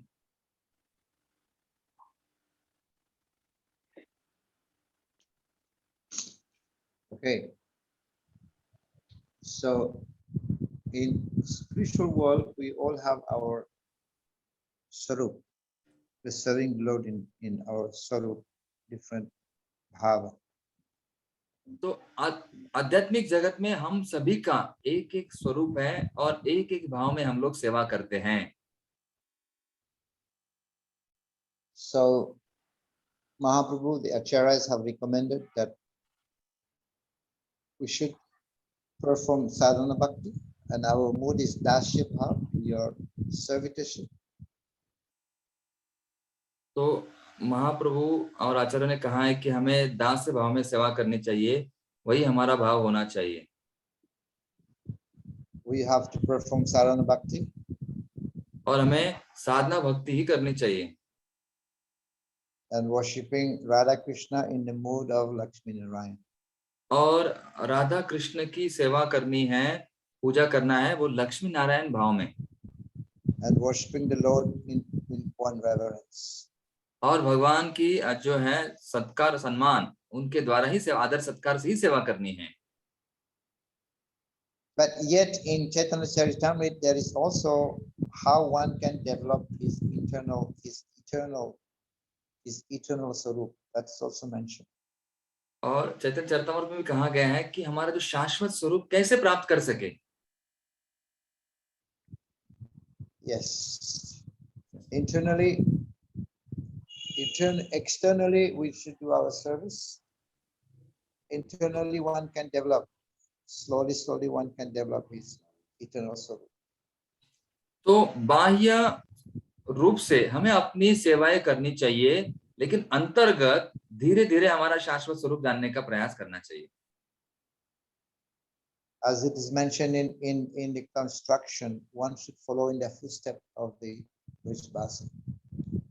तो ऐसे कहा गया है कुछ उपदेशों में कि हमारे ब्रजवासियों के जो चरण चिन्ह मतलब अनुगमन करना चाहिए. चरण चिन्हों पर जाकर we select one one inhabitants of Braja and follow in his footsteps. तो किसी एक ब्रजवासी को नियुक्त करके उनके अधिकृत अंतर्गत ही हमें अनुगत्य में सेवा करनी है। But in our cases, we have to perform sadhana bhakti, service attitude, dasya bhav, and we follow Chaitanya Mahaprabhu, who is also a Brijvasi. He is Radharani, and also Gurudev. लेकिन हमारे जो संबंधित जो स्थिति में हमें चैतन्य महाप्रभु के आदेश का पालन करना चाहिए और जो ब्रजवासी उसका पालन करना चाहिए श्रीमती राधा रानी के संबंध में। This has been given by our acharyas, otherwise there will be the tendency of becoming sahajas.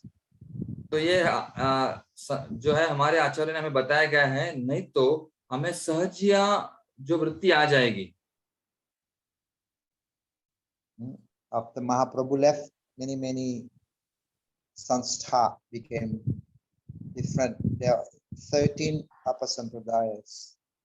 और जैसे ही महाप्रभु धरातल से उन्होंने जैसे चले गए तो अलग अलग प्रकार के 13 अपसंप्रदाय उत्पन्न हो गए। Gaura Nagari, Putinati, Sahajiya, and more. So, and they were thinking, some were thinking they have become peacocks, some were thinking they are gopis, some were gopals, and they were having dance, ras leela, mixing together. That was dangerous. तो कई सारे ऐसे हैं करता बाजा, recce Beki, Gaurang नागरी, ऐसे आपस संप्रदाय उत्पन्न हुए हैं। कोई अपने आप को कह रहा था कि मैं मोर हूँ, कोई कह रहा था मैं गोपी हूँ, कोई नृत्य कर रहा था, तो इस प्रकार से कार्य करने लगे। So then after that, many people, they did not want to send their children, they did not want to send their daughters to this sanstha. लेकिन जो उन संस्थाओं में जो व्यक्ति है जो अपने पुत्र को या पुत्री बेटियों को नहीं भेज सकते थे, ऐसे इसके कारण। But Bhakta Thakur came. When he came, he wanted to prove, no, this movement, this movement by Chaitanya Mahaprabhu is genuine. Bhakta Thakur wanted to prove it. This is very genuine. It is not speculation. It is not sahaja. तो भक्तिनाथ ठाकुर ने का स्वयं सिद्ध करके दिखाया, बतलाने का प्रयास किया, लोगों को बताया कि ये जो संस्था है चैतन्य महाप्रभु का जो आंदोलन है, ये कोई साधारण नहीं है, ये प्रामाणिक है और ये अधिकृत है। And Jiva Goswami was very adamant about it. Yes, Maharaj, Jiva Goswami He was very adamant about this. Very strong. तो जीव गोस्वामी इसके बारे में बहुत ही कठोरता से, वो भी बहुत अटल थे, कठोर थे उस संबंध में। Similarly, Bhaktisiddhanta Maharaj was also very strong about this. और उसी प्रकार जो भक्ति सिद्धांत ठाकुर है, वो भी इस बारे में बहुत ही मजबूत, मतलब बलवान और शक्तिशाली थे और कठोर थे। In Kartik months, he was giving lecture in Vrindavan. He was talking on Sri Ishopanishad. There were many sadhus there, but he was talking on Sri Ishopanishad. और कार्तिक में वो वृंदावन में थे और ईशोपनिषद के बारे में चर्चा कर रहे थे और कई सारे साधु वहां पर सुन रहे थे। Some of them left because they wanted to hear Ras Leela. और उनमें से कई साधु छोड़कर चले गए क्योंकि उनको कार्तिक में रास लीला सुननी थी और यहाँ पर महाराज जी ईशोपनिषद पढ़ा रहे हैं। So our mood is a mood of the Guru. We should follow that. So dasya, we are dasya, servitorship. तो हमारे गुरु का जो भाव है उसको हमें पालन करना चाहिए, वो दास्य है, उसके अनुसार हमें सेवा करनी चाहिए। And as we make advancement, and then our swarup will be revealed. और जैसे जैसे हम लोग धीरे धीरे प्रगति करते हैं, वैसे हमारा स्वरूप प्रकट हो जाएगा। Oh, more question? Yeah, one question, Maharaj. Awan Mataji. Ahire Mataji. विचारा।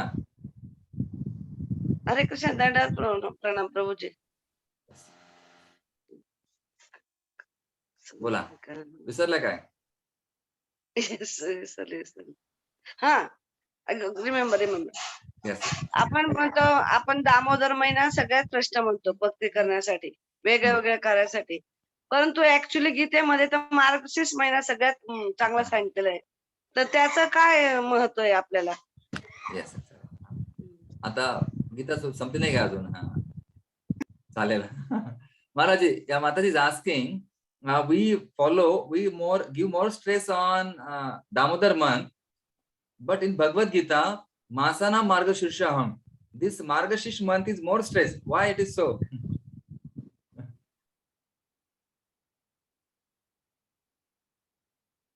Who is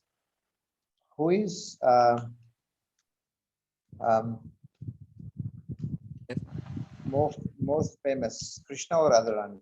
Yes. तो कौन ज्यादा प्रसिद्ध है, कृष्ण या राधा रानी? कृष्ण. हा माताजी. हा, अनम्यूट करा. हा, कोण प्रसिद्ध जास्त? Krishna.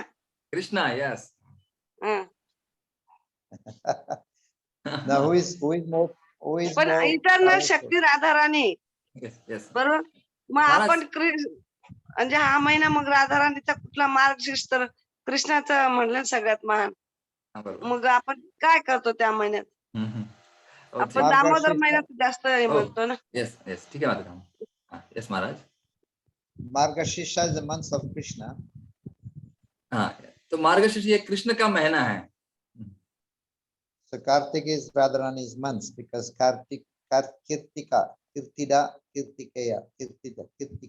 that's Kartik, that's Radharani. तो कार्तिक ये कीर्तिदा की पुत्री कार्तिका उनका महीना है. So she is bestowing of benediction of devotion. So this is why Kartik is more famous. तो वो भक्ति ज्यादा देती है, भक्ति हमारे ऊपर बरसाती है, इसलिए वो राधा रानी है, वो बरसाने वाली है. मतलब मैं जोड़ रहा हूँ. And this is the last month. और ये आखिरी मंथ है कृष्ण का. Okay, any more question? महाराज वन लास्ट है. अंतरंगा लीला माता जी. यस माता जी, बहुत दिनों के बाद पूछ रहे हैं आप. अनम्यूट करके पूछिए मल्होत्रा माता जी. हाँ, हरे कृष्णा प्रभु जी. Hare Krishna. हरे कृष्णा. क्वेश्चन था, अनुकूलन का अर्थ क्या है? क्या बहुत पीछे आप तो. हाँ, पहले अध्याय में ही है. ठीक है Maharaj ji, she is asking about what is the meaning of अनुकूलेन. Anukul means there is Anukul and Pratikul. Anukul means favorable, Pratikul means unfavorable. तो अनुकूल का अर्थ है मतलब भक्ति के लिए सुलभ. अनुकूल है. प्रतिकूल मतलब वो ठीक नहीं, योग्य नहीं है. यस माता जी. So Anukul means it should be favorable. For example, one example I want to give is Kans Maharaj was thinking of Krishna 24 hours. तो एक उदाहरण महाराज यहाँ बताते हैं कि कंस जो है वो भगवान कृष्ण के बारे में भी चिंतन करते थे. Was it favorable or not favorable? ये अनुकूल है या प्रतिकूल है, योग्य है अयोग्य है? माता जी. This is not Anukul because he was thinking the intention was to kill Krishna. This is not favorable. तो वो भगवान के बारे में चिंतन कर रहे हैं, वो अच्छा योग्य है, लेकिन वो भगवान को मारने के लिए चिंतन कर रहे हैं, वो बुरा है, वो अयोग्य है. So this is not Anukul.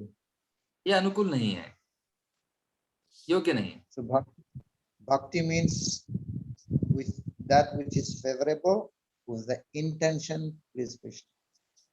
तो भक्ति का अर्थ है जो योग्य है, अनुकूल है और हमारे अंतर्गत भावना अनुकूल होनी चाहिए, योग्य होनी चाहिए.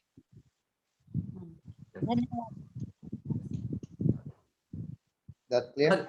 One last motion. भक्ति भूषण प्रो is there. अरे वो लास्ट विचारा प्रो जी, पूछिए प्रो जी, आखिरी प्रश्न भक्ति भूषण प्रो. यस. हरे कृष्ण महाराज, दंडवत प्रणाम. हरे कृष्ण प्रभु जी. हरि बोल. आप बोलिए जल्दी. Yes.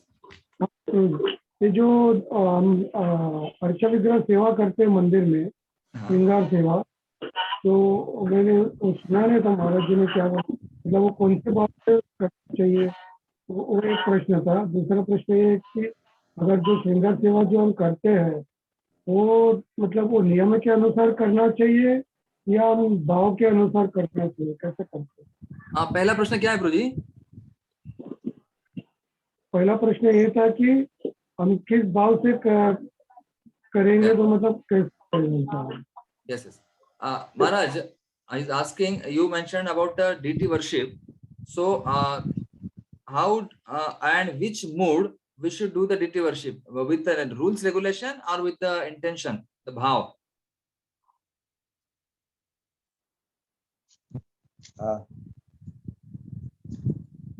Yes, because we are following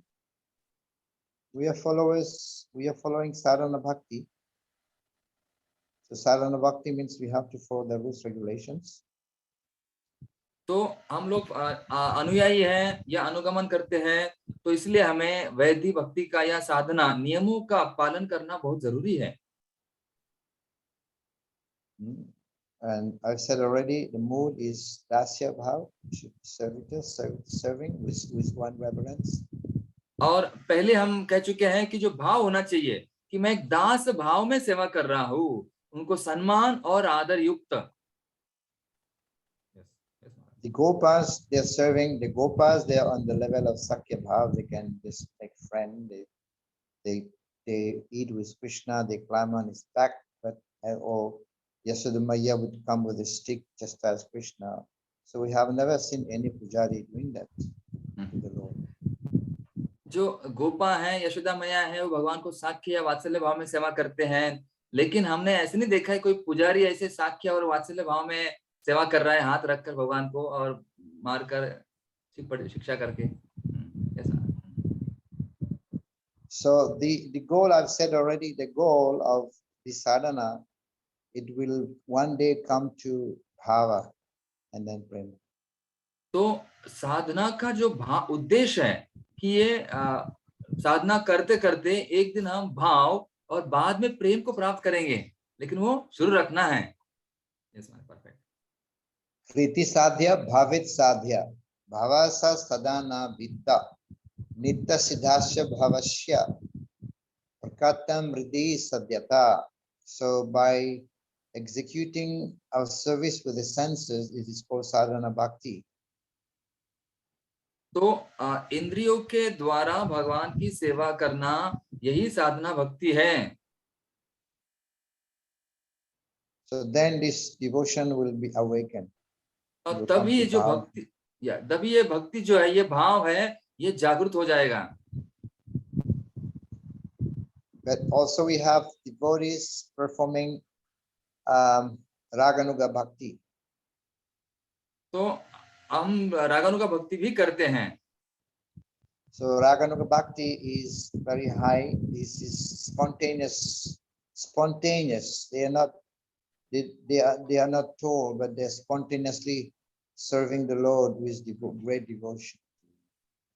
तो रागानुगा भक्ति है, ये बहुत ही उच्च स्तर पर है और वो स्वाभाविक है, सहज है, स्वतः स्फूर्त है। Okay, so we have come to our end, and thank you so much, all the devotees. Yes, तो हम हमारा मतलब धीरे धीरे हम लोग अभी समाप्त हो रहा है, तो सभी भक्तों का धन्यवाद। महाराज जी स्वयं धन्यवाद कह रहे हैं सभी भक्तों को, और खास करके we'll be seeing you next week for 2 more sessions. Thursday and Friday we'll complete 4 more chapters next week. तो अगले हफ्ते हम लोग मिलेंगे 2 सत्रों में, हम लोग ये 4 अध्याय अगले वाले पूरे करेंगे। And then we'll do the rest, chapter 19, and that 1 more week. और फिर आखिरी में हम लोग जो 19वां अध्याय है वो पूरा करेंगे एक सेशन में। Yes. Thank you. Hare Krishna. Thank you Maharaj. तो हरि बोल। महाराज को धन्यवाद देंगे हम लोग। महाराज ने इतने प्रेम से हमें बताया और बहुत ही महत्वपूर्ण गहराई में अर्थ समझाया सरलता से, तो विशेष करके हृदय से महाराज जी को हम धन्यवाद देंगे 3 बार जोर से हरि बोल बोलकर हरि बोल हरि बोल हरि बोल। परम पूज्य सुंदर चैतन्य गोस्वामी महाराज की जय। बहुत बहुत धन्यवाद Maharaj ji, thank you very much. Next week will meet.